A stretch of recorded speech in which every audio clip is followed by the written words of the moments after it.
What up, guys? This is Luigi Beats coming up with my second video. I got like 5 subscribers, but I don't care. I don't really do videos like that. So if you subscribe to me, don't be surprised if I go on a little hiatus, because it's not my thing. But this is a late response video to Jumpmanbostic. Like, he put this joint out like in April, I think, and it's May now. I mean, it's June now. But he was talking about what makes a shoe dead stock, and he pointed out some things, and I feel him on a couple of things. But in my opinion, there's no such, unless you get in a shoe directly from the factory, and I'm talking about fresh off the conveyor belt, chances are you're not really getting a dead stock shoe. There are so many variables that can come between the shoe coming from the factory to the actual release date when you buy it. Because I work in a shoe store, and you mentioned this. He mentioned that there are instances where employees try on the shoe, which is very true. I like to try on whenever a shoe comes out, and I don't know how it cuts. I like to try it on before. I'll try it on their back for like a good 30 seconds, get a feel for it, so I know what size I want to get.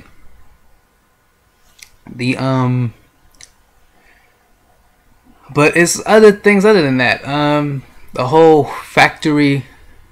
One term that I hate, that I just think is silly to me, is the term factory lacing. And the reason I say that is because half of the time factory lacing isn't even done in a factory. Like some shoes, I'm sorry, the camera's a little wobbly, but the half of the time factory lacing is usually done by the store sometimes, at least for us. I don't know about everybody else. And yeah, like some shoes come on tight, some shoes come out all on loop, like all unlaced, and sometimes it's our job, or the people running the stock, or whoever's handling a shipment, sometimes they have to put it up too. So that's just one thing. And factory lacing, come on.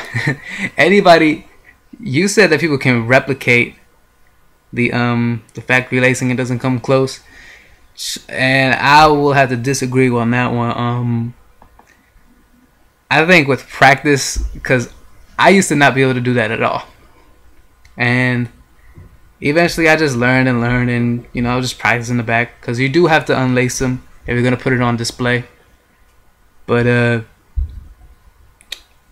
it's not that hard to do, because it's not like it's done in a machine or something. People do this.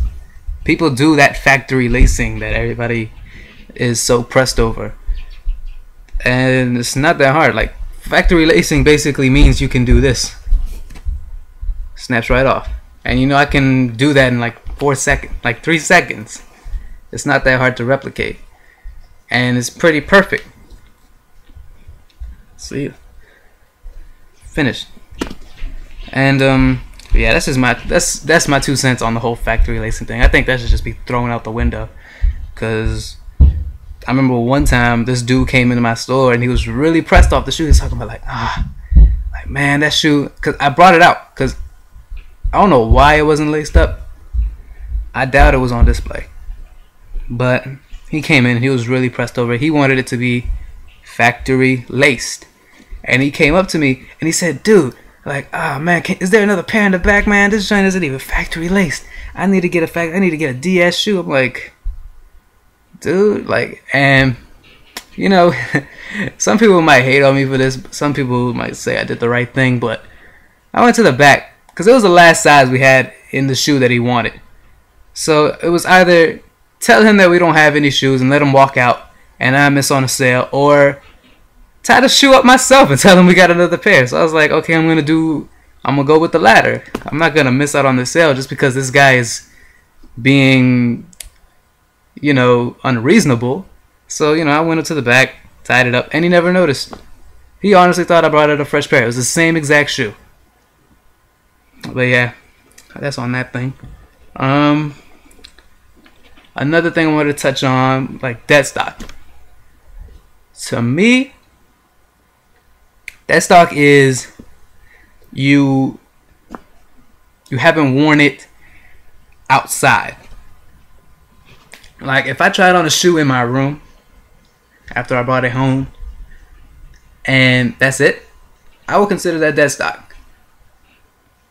Like now I have no DEADSTOCK shoes.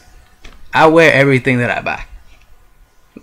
But there are some instances where I got shoes that are near DEADSTOCK. I probably wore them out for not even an hour, or I wore them somewhere where they can't even get dirty. Like these right here. These are absolutely clean. Like it might have a little, it might have a little speck on there or two, but absolutely clean. I wore them